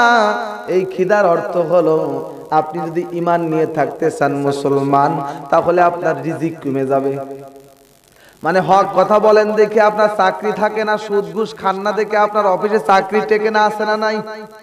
অনেক সরকারি চাকরিজীবী আছেন, তারা হক কথা বলেন, এই জন্য চাকরি চলে যায়, নিজেও ঘুষ খায় না, আরেকজনকে খাইতে দেয় না, আছে না নাই? আবার অনেকে আছে ঘুষ খাইতে খাইতে বুড়ি ছাড়ে, ভণ্ড দেওয়ানবাগির মতো বুড়ি হয়ে যায়, আছে না নাই? বাংলাদেশে সবচাইতে বড় বুড়ি কার জানেন নাকি? জোরে বলেন কার? ভণ্ড একটা জানোয়ার আছে, নিজেকে আল্লাহ বলে দাবি করছে, জোরে বলেন নাউজুবিল্লাহ। ও আবার পীর হয়েছে, ওর মতো কুকুরকে, পীর তো দূরের কথা, কুকুরও বলা যায় না, জোরে বলেন ঠিক কিনা? যেই মানুষটা নিজেকে আল্লাহ বলে ওকে তো হত্যা করা উচিত ছিল মুসলমান, জোরে বলেন ঠিক কিনা? এই জানোয়ারটা বলে আমি আল্লাহ হয়ে গেছি, আমার শাগরেদরা, আমার আশেকরা আরশে চলে গেছে, যাই দেখছে আমি আল্লাহর রূপে বসে রইছি। আল্লাহ আমি দেওয়ানবাগির রূপে বসে রয়েছে, নাউজুবিল্লাহ কয় না? এরপরে বলে নবী মুহাম্মদ উলঙ্গ হয়ে একটা ডাস্টবিনের ভিতর পড়ে রয়েছে, আমি ধরে উঠাইছি, নাউজুবিল্লাহ কোন? এত খারাপ খারাপ কথা বলে। এই ভণ্ড দেওয়ানবাগির বিরুদ্ধে আমাদের কথা বলার দরকার আছে না নাই? আমার ভাইরা, এত বড় ভুঁড়ি হয়েছে, ওর ভুঁড়ি ছাড়া আর কিছু নাই। দেওয়ানবাগির একজন মুরিদ, 4 বছর মুরিদ ছিল, এখন ভালো হয়েছে। একদিন দুঃখ করে বলে, হুজুর 4 বছর ধরে বাবার মুরিদ হইছি, মনের ভিতরে একটা আশা ছিল, কোনোদিন পূরণ হলো না। আমি বললাম আপনার কি আশা ছিল পূরণ হলো না? কয় হুজুর বড় ইচ্ছা ছিল আমার দেওয়ানবাগি বাবার সাথে একটু কুলাকুলি করব, কোনোদিন পারলাম না। আমি কই কেন পারলেন না? কয় হুজুর এত বড় ভুঁড়ি, ও ভুঁড়ির সাথে ঠেকে যায়, এই গর্দান পর্যন্ত, বুক পর্যন্ত যাওয়া যায় না। আমি বললাম ভুঁড়িটা ফাড়েন, ভুঁড়ি বের করে জমিনে রাখেন, তারপরে কুলাকুলি করেন। কয় হুজুর তাই করা উচিত ছিল। আমার ভাইরা, এই জন্য বলতেছিলাম এরকম ভাবে পরীক্ষা যদি আসে আমরা পাস করতে রাজি আছি না নাই? এই যে 2 নম্বর পরীক্ষা, হক কথা বললে পারে পরের বছর দাওয়াত হয় না, মাহফিলে আছে না নাই? কিন্তু বাংলাদেশের প্রেক্ষাপট একটু ভিন্ন। যেই বক্তা যত জোরে কথা বলতে পারবে, যত হুঙ্কার ছাড়তে পারবে, ওই বক্তার দাওয়াতের অভাব হয় না। সুবহানাল্লাহ কয় না? আর যদি একবার খালি বক্তা একটু জেলে যায়, পরের বছর তার দাম আরো বেশি বেড়ে যায়। ও জেল খাইতে আইছে হুজুর, যেমন তেমন হুজুর না, জোরে বলেন ঠিক কিনা? আমাকে যখন নতুন বয়ান করা শুরু করলাম, একজন বক্তা বলে বাবারে 25 বছর ধরে বয়ান করি, কিন্তু তোর বয়ান শুনলে তো ভয় করে। আমি কই কেন? কয় তুই যেরকম কথা বলিস মনে হয় বেশি দিন দাওয়াত পাবি না, টিকবি না, মনে হয় মার্কেট পাবি না। আমি কই কেন? কয় কথা একটু নরম নরম করে কইস। আমি বললাম হুজুর যখন শক্ত কথা বলার দরকার তখন শক্ত করে বলতে হবে, যখন নরম কথা বলার দরকার তখন নরম করে বলতে হবে। আমার নূর নবীজি তো তাই করেছেন, জোরে বলেন ঠিক কিনা? যখন দেখছেন কাফেরদের সাথে ভালো ব্যবহার করলে ওরা মুসলমান হয়, ভালো হয়ে যায়, তখন ভালো ব্যবহার করছেন। আর যখন দেখছেন না না যত ভালো ব্যবহার করি তত পেয়ে বসে, তখন নবীজি একটা দুইটা নয় 27 থেকে 28টা যুদ্ধ নিজে হাতে করেছেন, জিহাদ করেছেন, জোরে বলেন ঠিক কিনা?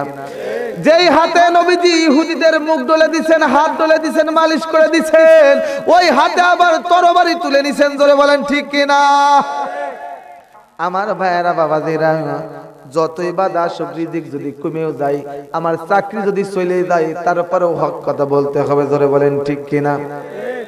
3 নম্বর পরীক্ষা হলো ওয়ানাকসিম মিনাল আমওয়ালি ওয়াল আনফুসি। আল্লাহ পাক রব্বুল আলামিন বলেন 3 নম্বর পরীক্ষা হলো জান ও মালের পরীক্ষা হবে। কিসের পরীক্ষা হবে? জোরে বলেন। এই জান মালের পরীক্ষা যদি দেওয়ার দরকার হয় আমরা রাজি আছি না নাই? সাহাবারা কেমনে জান মালের পরীক্ষা দিয়েছেন? উহুদের ঘটনা আপনারা সকলে জানেন। উহুদের যুদ্ধ যখন শুরু হয়ে গেল, একজন পথিক রাস্তা দিয়ে যায় আর ডেকে বলে, এরে নবীর আশেক, কে আসো মদিনায়, জলদি করে চলে আসো, আমার নবী উহুদের ময়দানে শহীদ হয়ে গেছেন। এমন সময় একজন নূর নবীদের আশেক সাহাবী ছিল হযরত হানজালা, যার নাম। নতুন বিবাহ করেছেন, ওই দিন শাবাসন রাতে স্ত্রী সহবাস করেছেন, গোসল ফরজ হয়ে গেল। হযরত হানজালা গোসল করার জন্য লুঙ্গি গামছা হাতে নিয়ে ঘাটলার ভিতরে গেছে গোসল করার জন্য। এমন সময় কে যেন বলে, নবীর আশেক কে আসো, জলদি করে আসো, নবীজি উহুদের ময়দানে শহীদ হয়ে গেছেন।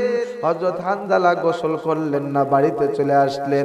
এসে ডাক দিয়ে বলতেছে, বিবি আয় আয় আয়, জলদি করে আমার হাতের ভিতরে একটা তরবারি দে।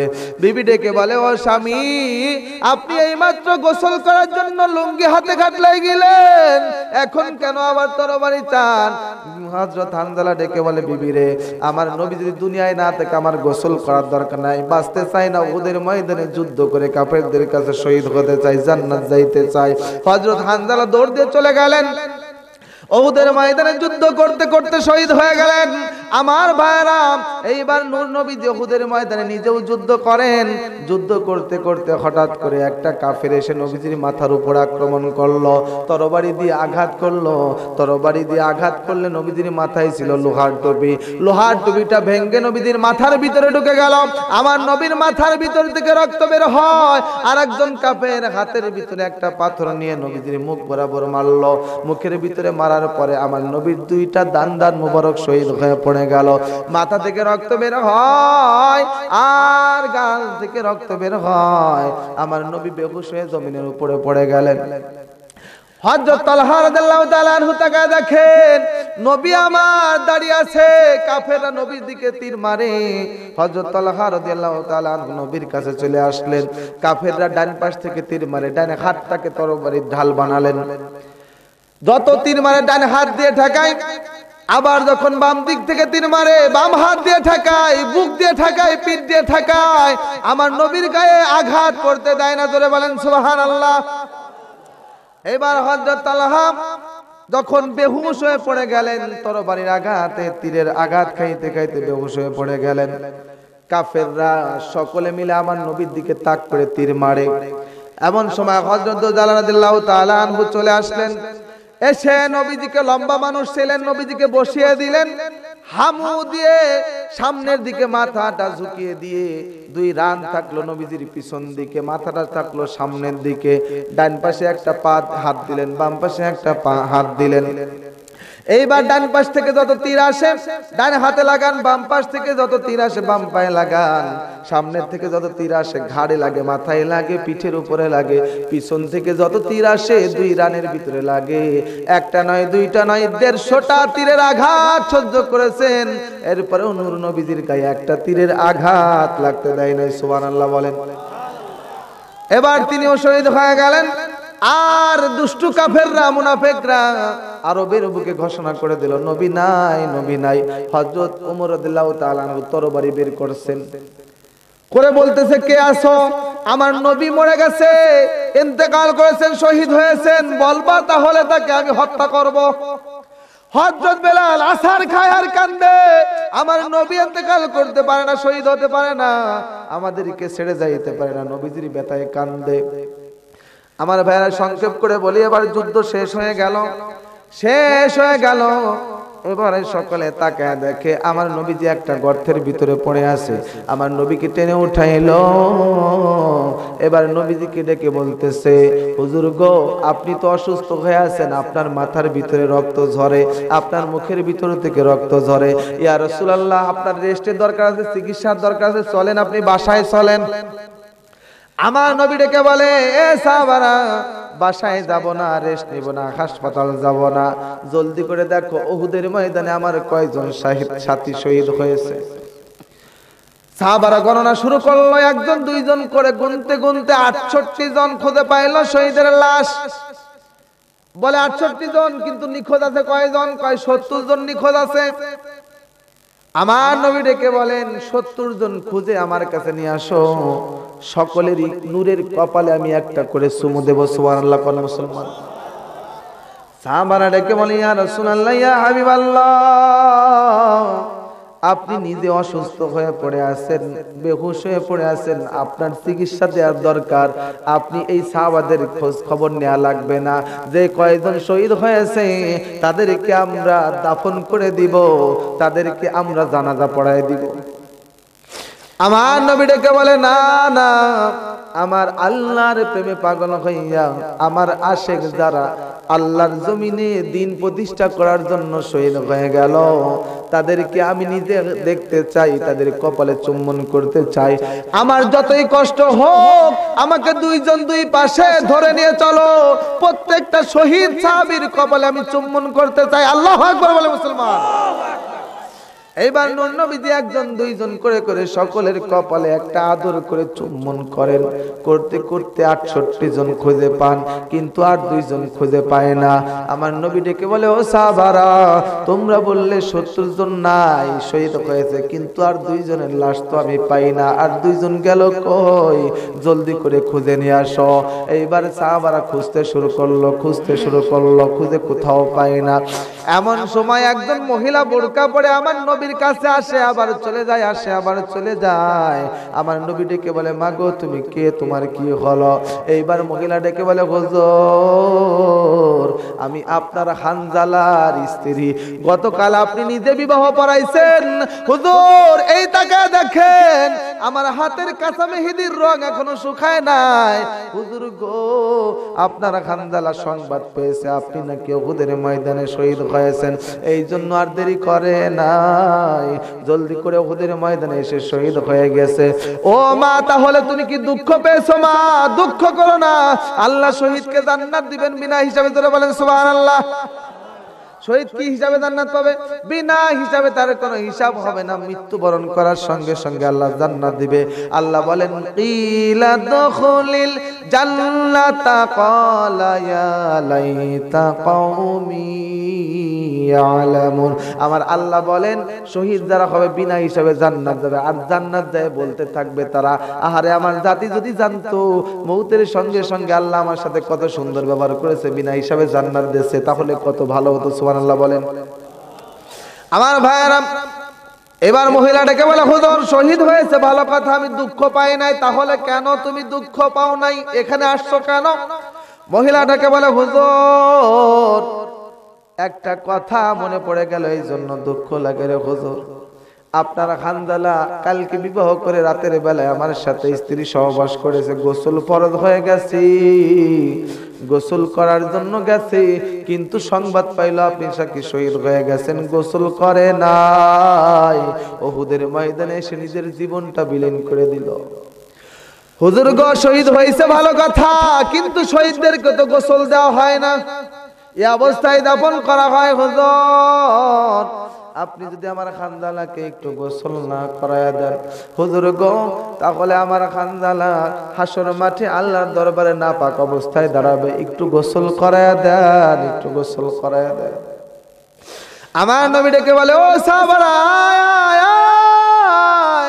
আমার খানদালাকে একটু তালাশ করে খোঁজা নিয়ে আয়, একটু গোসল করায় দে, খানদালা নাকি নাপাক অবস্থায় শহীদ হয়েছে। সাহাবারা তালাশ করে খুঁজতে শুরু করলো। এমন সময় আমার আল্লাহ জিবরাইলকে ডেকে বলে, জিবরাইল যাও আমার হাবিবকে জানায় দাও যে হানজালা নতুন বিবি রেখে আল্লাহর প্রেমে পাগল হইয়া, নবীদের প্রেমে পাগল হইয়া নিজের জীবনটা দিয়ে দেয়, সবচেয়ে দামি সম্পদ দিয়ে দেয়। ওই হানজালা যদি নাপাক থাকে, তাকে গোসল দুনিয়ার কোনো সাধারণ পানি দিয়ে দিব না, আমি আল্লাহ জান্নাতের ভিতরে নূরের তৈরি ফেরেশতা দিয়ে গোসল করায় দিছি।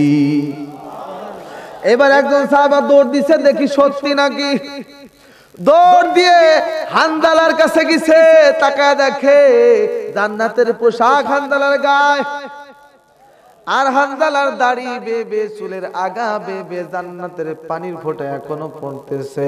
68 জন, আর একজন হানজালা কয়জন হলো? আর বাকি আছে কয়জন? এইবার একজন বাকি আছে। আমার নবী ডাক দিয়ে বলে, ও সাহাবারা, আর একজন বাকি আছে, জলদি করে খুঁজে আনো, সেই শহীদের কপালে আমি চুম্বন করতে চাই। খুঁজে পায় না, কোথাও পাওয়া যায় না মুসলমান। এমন সময় একজন সাহাবা একটা পা হাতে করে নিয়ে আসছি, ইয়া রাসূলুল্লাহ পাউটা পাইলাম উহুদের ময়দানে, ইয়া রাসূলুল্লাহ। আরেকজন সাহাবী এসে বলছে, হুজুর এই হাতটা কাটা পড়ে আছে, হাতটা পাইলাম। আর একজন আর একটা হাত নিয়ে আসছে, আর একটা পা নিয়ে আসছে। আর একজন কিছু নারী বুড়ি, মানুষের নারী বুড়ি খুঁটে নিয়ে আসলো, হুজুর এই যে নারী বুড়ি পাইলাম উহুদের ময়দানে। আর একজন তাকায় দেখে নবী আমার বুকের কলিজাটা ধরে নিয়ে আসছে, হুজুর এই যে কলিজা, ছিঁড়া কলিজা, টুকরা টুকরা হয়ে গেছে, মানুষের কলিজা পাইলাম পথের ভিতরে। আর একজন কিছু দুইটা চোখ, খোঁচা চোখ উঠায় নিয়ে আসলো, হাতে করে বলল, হুজুর দুইটা চক্ষু পাইলাম। আমার নবী তাকায় দেখেন দূরে, বহু দূরে আর একজন সাহাবী একটা মাথা নিয়ে আসে। আমার নবী তাকায় বলে, রে সাহাবারা, লাশ খুঁজে পাইলা না, হাত পাও পাইলা, টুকরা টুকরা পাইলা, এটা কে রে? চিনি না, চিনি না, কিন্তু ওই যে মাথা নিয়ে আসতেছে দেখা যায়, দেখা যাক ওই মাথাটা কার চেনা যায় নাকি। আমার নবীর সামনে আনা হলো, দেখে মাথা আছে কিন্তু মাথার সাথে চেহারার সাথে নাক নাই, নাকটা কাটা হয়ে গেছে। মাথার সাথে দুইটা কান ছিল, কান দুইটা কাটা হয়ে গেছে। হিন্দা হিন্দা ওই সাহাবীর বুকের ভিতর থেকে কলিজা বের করে চাবায় চাবায় খাইছে। এবার আমার নবী তাকায় দেখে এ মাথা আছে, কপালের ভিতরে দুইটা চোখ নাই, চোখ দুইটা উঠায় নিছে। আমার নবী তাকায় বলে, কিরে সিনা সিনা লাগে? আমার ভাইরা নবী আমার বলে, হাত পা দেখে ভালো চিনতে পারলাম না, কাটা কাটা হাত পা দেখে চিনতে পারলাম না, কিন্তু এই যে মাথাটা কেন যেন সিনা সিনা লাগে, কিন্তু কান নাই, চোখ নাই, নাক কাটা, ভালো করে বুঝতে পারতেছি না, কিন্তু সিনা সিনা লাগে। আরে মিয়া, আপনার বন্ধু, আপনার আপন ভাই যদি দূর দিয়ে হেঁটে যায়, ও পিছন দেখলেও ঠিক পাওয়া যায় যে কে হেঁটে যাচ্ছে, ধরে বলেন ঠিক কিনা? আর নবীজি আপন চাচা কি চিনবেন না? আমার নবী ডেকে বলে, ও সাহাবারা, এই যে মাথাটা তোমরা নিয়ে আসছো, আমার তো দেখে মনে হয় এই মাথাটা আর কারো মাথা না, আমার চাচা আমির হামজার মাথা হবে। নবী আমার চোখের পানি ছেড়ে দিয়ে কান্দের মুসলমান, আর ডেকে বলে, ও সাহাবারা, আমার চাচা আমির হামজা সেই চাচা আমার। আবু জেহেল আমাকে মারতো, আমার চাচা আমার পাশে দাঁড়াইতো। আবু জেহেল আমাকে পাথর মারে, আমার চাচা আমির হামজা আমার পাশে দাঁড়ায়, আমার সেই চাচা। এ সাহাবারা, ভালো করে একটু তালাশ করে দেখ আমার চাচা আমির হামজা কি কোথাও আছে নাকি। সকলে খুঁজতে শুরু করলো, এই কাফেলা ওই কাফেলা খুঁজে, কোথাও খুঁজে আমির হামজাকে পাওয়া যায় না রে মুসলমান, তালাশ করে আমির হামজাকে পাওয়া যায় না। সকলে বলে, হুজুর আপনার ধারণাই ঠিক, এই মাথাটা আর কারো মাথা নয়, এটা মনে হয় আপনার কলিজার টুকরা চাচা আমির হামজার লাশ। আমার নবী সঙ্গে সঙ্গে হাত তুলে ধরেছেন, মালিক, ও মাওলাই কারীম, আমার চাচাকে কত কষ্ট দেওয়া হলো, আর কোনো অপরাধ না, একটাই অপরাধ, সে মুসলমান হয়েছে, তোমাকে রব বলেছে। ইন্নাল্লাযীনা ক্বালু রাব্বুনাল্লাহু সুম্মা ইসতাকামু তাতানাজ্জালু আলাইহিমুল মালায়েকা আল্লা তাখাফু ওয়া লা তাহজানু ওয়া আবশিরু বিল জান্নাতিল্লাতী কুনতুম তুআদুন। আমার ভাইরা, আল্লাহ পাক বলেন, আমাকে যে রব বলবে, আমাদের রবকে এমনি আসতে বলেন, একটু জোরে বলে, আমাদের রবের নাম কি? আল্লাহকে আপনারা ভালোবাসেন না? কে কে বাসেন একটু হাত উঁচু করেন, হাত নামান। যে যাকে ভালোবাসে তার নাম শুনতেও মজা পায়, বলতেও মজা পায়, জোরে বলেন ঠিক কিনা? ক্লাস 10 এ 9 এ পড়ে ছেলেরা প্রেম করে, দেখবেন যেই ছেলে যেই মেয়েকে ভালোবাসে, এই যুবক, ওই ছেলে ওই মেয়ের নাম খাতার ভিতরে লেখে, বইয়ের ভিতরে লেখে, আছে না নাই? বর্তমান তো 9 10 লাগতেছে না। সেদিনকে এক স্যার বিচার করতেছে, আমি বললাম, মাস্টার মশাই কি বিচার করলেন? কয়, হুজুর, মেয়ে পরে ক্লাস 3, ছেলে পরে 5, প্রেমের কেস বিচার করলাম। তো 4 5 প্রাইমারি থেকে প্রেম শুরু হয়ে যাচ্ছে বর্তমান, আর হবে না, যে যুগ চলে আসছে নেটের যুগ। আমার ভাইরা বলতেছিলাম, ছেলে যদি মেয়েকে ভালোবাসে, মেয়ের নাম দেখবেন খাতার ভিতরে সব জায়গায় লেখা, বইয়ের পৃষ্ঠায় পৃষ্ঠায় লেখা, পুরো নাম না লিখলে পারেও অন্তত প্রথম অক্ষরটা লেখে, M+S, আছে না নাই? কারণ কি? ভালোবাসে। অনেক যুবককে দেখেছি নিজের হাত কেটে কেটে নায়িকার নাম লেখে, নাউজুবিল্লাহ। অনেক যুবককে দেখেছি আমি নিজের চোখে, হাতের ভিতরে পোড়া দাগ। কিরে যুবক, কি হয়েছে? হুজুর, ভালোবাসি তো জরিনাকে, জরিনার নাম হাত পুরাই পুরাই লিখছি, নাউজুবিল্লাহ পায় না। তো ভালোবাসে, এই জন্য লিখতে মজা পায়। এই বেহায়াপনা ভালোবাসা কি চলে ভাই? আমার ভাইরা, এই জন্য যে যাকে ভালোবাসে তার নাম শুনলেও ভালো লাগে, বলতেও ভালো লাগে, জোরে বলেন ঠিক কিনা। তা আমরা সবচাইতে বেশি ভালো কাকে বাসি? আমার ভাইরা, এইবার বলতেছিলাম আল্লাহকে আমরা সবচাইতে বেশি ভালোবাসি, জোরে বলেন ঠিক কিনা। সব আমরা নবীকে ভালোবাসি না ভাই? আমি সামান্য একটা হাদিস তেলাওয়াত করেছিলাম, ছোট্ট একটা হাদিস। এই হাদিসের ভিতরে আল্লাহ রাসূল বলেন, ক্বালান নাবিয়্যু সাল্লাল্লাহু আলাইহি ওয়াসাল্লাম, লা ইউমিনু আহাদুকুম হাত্তা আকুনা হাব্বা ইলাইহি মিন ওয়ালাদিহি ওয়া ওয়ালাদিহি ওয়ান নাসি আজমাইন। আল্লাহু আকবার বলেন।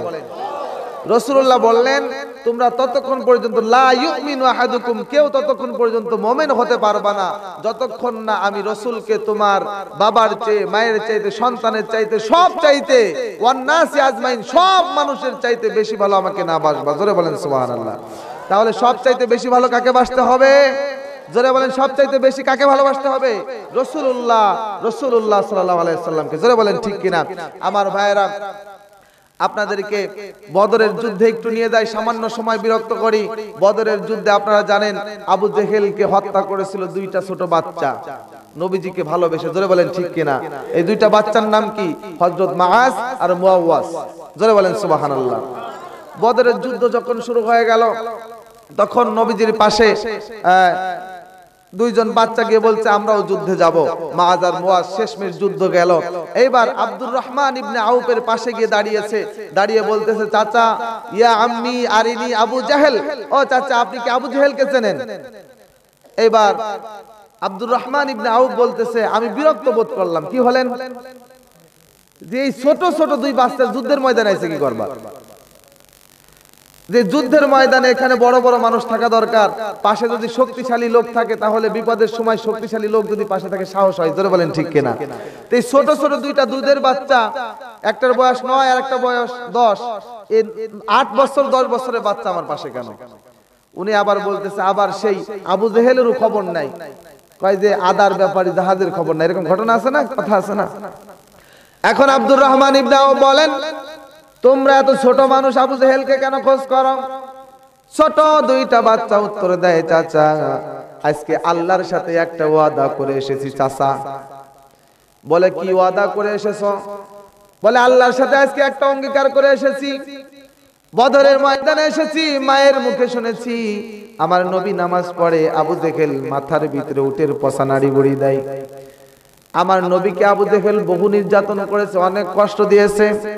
ও চাচা, আল্লাহর কাছে বলেছি, আল্লাহ তোমার নবীকে, আমার নবীকে যে আবু জেহেল কষ্ট দেয়, বদরের ময়দানে সেই আবু জেহেলকে আমরা হত্যা করব।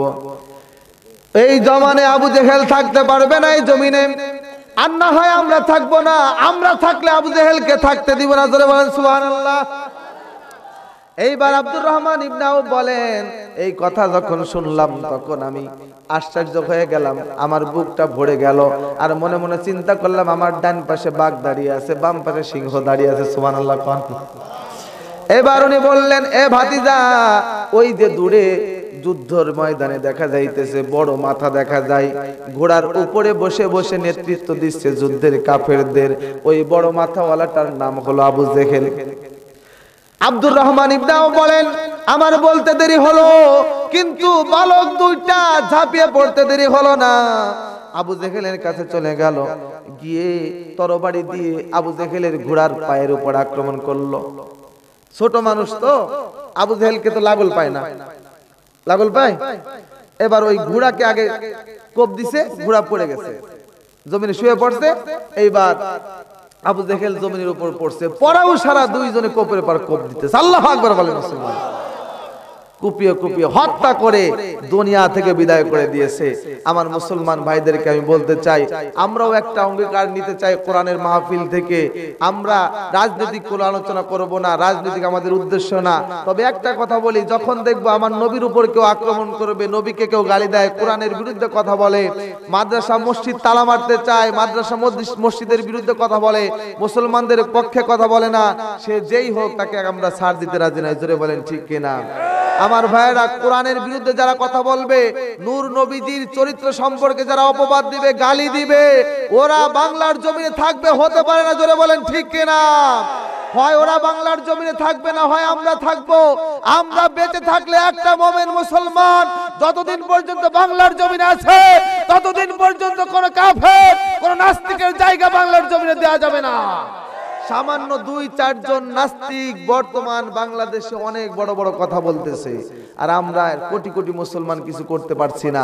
আমরা আজকের থেকে বলতে চাই, আমরা নিজেরা একটু শক্ত হই। প্রথমে যেই কথা বলেছিলাম, আমরা সকলে যদি ওয়ালা তাফাররাকু, যদি আলাদা আলাদা কাদা সরাসরি বন্ধ করতে পারি, এ দল এ হুজুর ও হুজুর দেখতে পারে না, এক পীর সাহেবের মুরিদ হলে আরেক পীর সাহেবের কাছে যায় না, এরকম যদি আমরা ছাড়তে পারি তাহলে আমাদের বিজয় কেউ ঠেকাইতে পারবে না। 1 নম্বর হলো ভয়। 1 নম্বর কি? ভয় আসলে কি পাস করব না ফেল করব?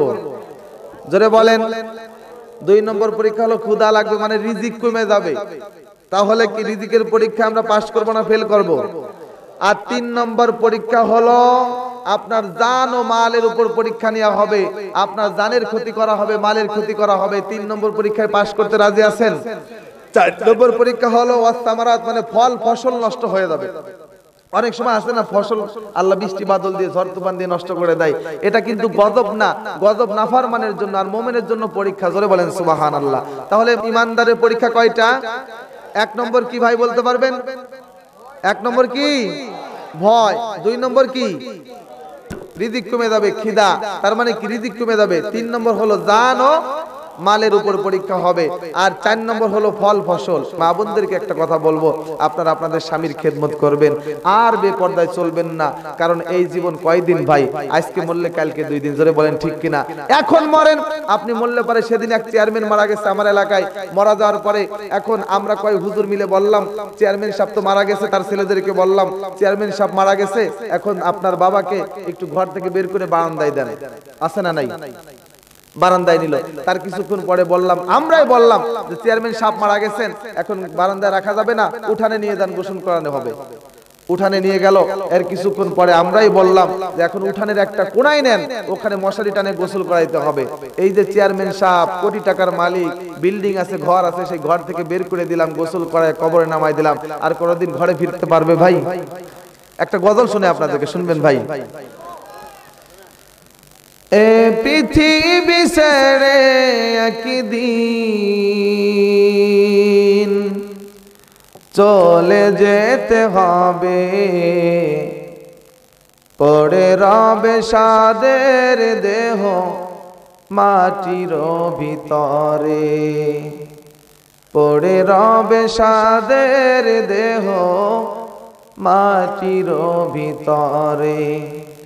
এ পৃথিবী ছেড়ে একদিন, এ পৃথিবী ছেড়ে একদিন চলে যেতে হবে, পড়ে রবে সাদের দেহ মাটির ভিতরে, পড়ে রবে সাদের দেহ মাটির ভিতরে। মা বাবা আর ভাই বোনেরা কাঁদিবে সকলে, মাটির ঘরে একলা ফেলে আসবে সবাই চলে। মা বাবা আর ভাই বোনেরা কাঁদিবে সকলে, মাটির ঘরে একলা ফেলে আসবে সবাই চলে। আকাশ বাতাস ভারী হবে, আকাশ বাতাস ভারী হবে তাদের চোখের জলে, পড়ে রবে সাদের দেহ মাটির ভিতরে, পড়ে রবে সাদের দেহ মাটির ভিতরে। মা বলিবেন বুকের মানি আইরে আমার কোলে, বাবা বলবেন ওরে খোকা কেমনে থাকবি ভুলে। মা বলিবেন বুকের মানি আইরে আমার কোলে, বাবা বলবেন ওরে খোকা কেমনে থাকবি ভুলে। আর তোনাদের ঝড় উঠিবে, আর তোনাদের ঝড় উঠিবে বন্ধু মহলে পড়ে রবে সাদের দেহ মাটির ভিতরে, পড়ে রবে সাদের দেহ মাটির ভিতরে। এ পৃথিবী ছেড়ে একদিন চলে যেতে হবে, পড়ে রবে সাদের দেহ মাটির ভিতরে, পড়ে রবে সাদের দেহ মাটির ভিতরে। আসসালামু আলাইকুম ওয়া রাহমাতুল্লাহি ওয়া বারাকাতুহু।